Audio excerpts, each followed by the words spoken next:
Hi, this is Coach James. This is Harry coming from the seated position. A little bit more ball Brazilian jiu-jitsu. Going to work on the Ezekiel choke. A lot of you guys get to mount, you go for the Ezekiel choke and you mess it up. All right, it's not that you're not doing it right. It's one of the easiest chokes to defend because everybody knows it's coming.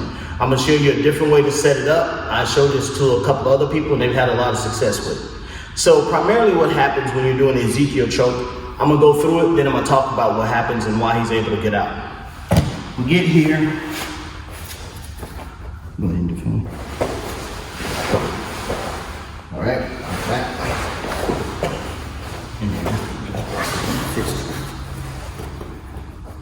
And defend. Okay.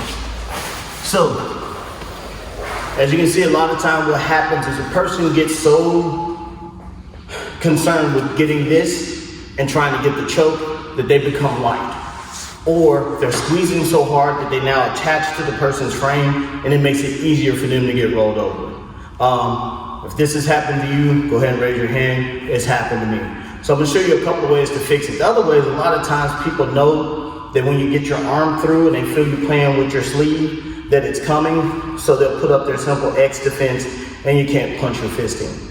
All right, so I'm gonna turn sideways so you can see the shift. So in the first one I showed you, I got here, in here, and as I'm trying to go, he simply rolled me, which forced me to abandon the choke. Instead of doing that, what I'm gonna do is get here. When I punch him sideways, I'm just gonna toggle my hips. I'm still in mount, but I got a lot more base. He is gonna be tempted to attack this leg or this arm. As he's doing that, I'm gonna shift here. Once, he did it, he didn't even know it. He rotated his hips. Once he rotates those hips, I'm actually gonna switch. So, once again, he rotates his hips, I switch. My hand comes here and I punch it to the other side, and now, unencumbered, head drops, and it's a horrible choke. Show you from the top side.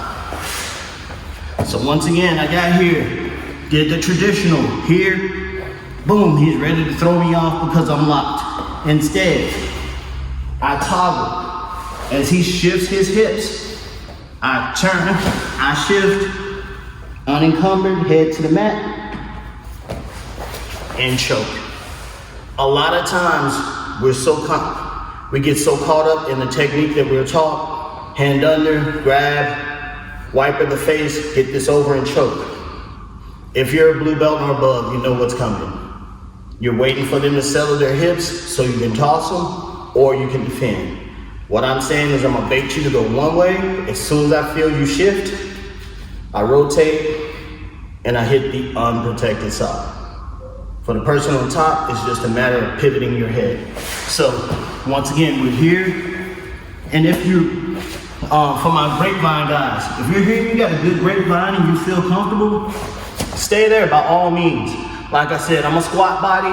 So when I'm doing this, I'm pinching on your hips. I'm here, I'm doing this until I feel it. There's my toggle, he can't get me up. He shifted, go to the other side, and choke. All right, hope that works for you guys. We'll do it this side too. So, I was here on this side, here, I toggle, as soon as he shifts, back, in, and down. All right? Tell them. That's horrible. All right. At up my percentage of Ezekiel chokes, I now like to choke a lot more than I used to. I hope that works for you guys. See you on the mats.